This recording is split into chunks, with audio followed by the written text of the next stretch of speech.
নমস্কার বন্ধুরা, আমার নাম ডক্টর সঞ্চিতা চ্যাটার্জি, আয়ুর্বেদাচার্য বিএমএস। আজকে আমরা একটা ভেষজ উদ্ভিদ নিয়ে আলোচনা করব যার নাম সর্পগন্ধা।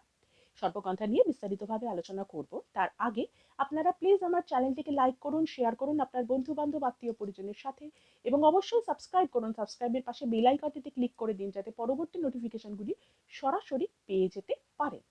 সর্পগন্ধা, যার বিজ্ঞানসম্মত নাম রাউলফিয়া সার্পেন্টিনা, এটা ভারতবর্ষ, বাংলাদেশ, নেপাল, ভুটান, ইন্দোনেশিয়া, থাইল্যান্ড প্রভৃতি জায়গায় এটা বিভিন্ন অঞ্চলে পাওয়া যায়। এটা একটি গুল্ম জাতীয় উদ্ভিদ, মিটার খানেক লম্বা হয় এই গাছটা।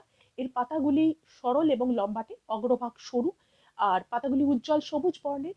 এর যে ফুলগুলি সেগুলি গোলাপি বর্ণের, ফলগুলি প্রথম অবস্থায় সবুজ থাকে, পেকে গেলে কালো বেগুনি বর্ণের হয়। সাধারণত গ্রীষ্মকালে এর ফুলগুলো ফোটে এবং বর্ষাকালে ফলগুলি পেকে যায়।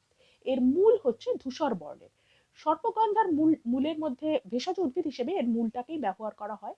এর মধ্যে একটি উপক্ষার আছে যার নাম রেসাপিন। এটা আমাদের উচ্চ রক্তচাপ নিয়ন্ত্রণে সহায়তা করে।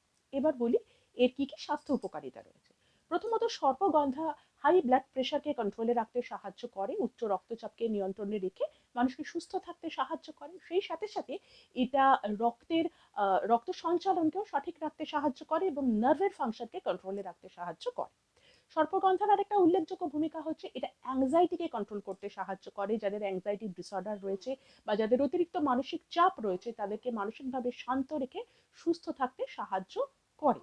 এর মধ্যে অ্যান্টি অ্যাংজাইটি প্রপার্টি রয়েছে। এছাড়া সর্পগন্ধার স্লিপ ইন্ডিউস প্রপার্টি থাকার জন্য যারা দীর্ঘদিন ধরে ইনসমনিয়ায় ভুগছে, অর্থাৎ তাদের ঘুম হয় না, অতিরিক্ত পরিশ্রমের ফলেও ভালো করে ঘুমাতে পারে না, বা ঘুমালেও মাঝে মাঝে ডিস্টার্ব স্লিপ, মাঝে মাঝে ঘুম ভেঙে যায়, সঠিকভাবে ঘুমাতে পারে না, সেক্ষেত্রে সর্পগন্ধা ভীষণ ভালো কাজ করে এই ঘুমের জন্য।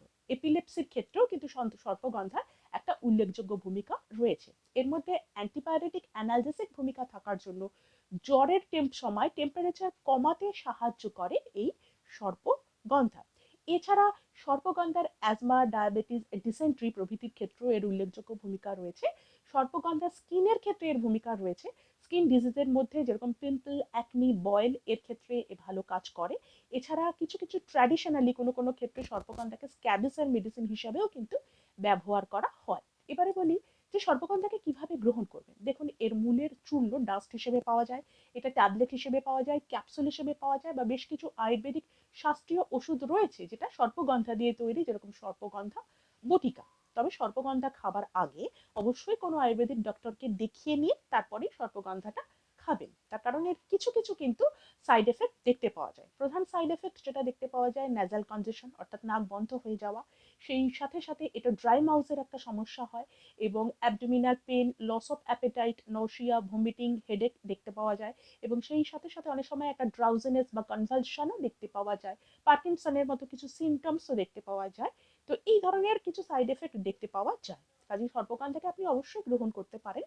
তার আগে অবশ্যই একজন আয়ুর্বেদিক ডক্টরকে দেখিয়ে নিন আপনার কি সমস্যা এবং কি ফর্মে বা কি ডোজে দেওয়া উচিত, তিনি সেটা ঠিক করে দিলে আপনি নির্ভয়ে খেতে পারবেন এবং সুস্থ থাকতে পারবেন।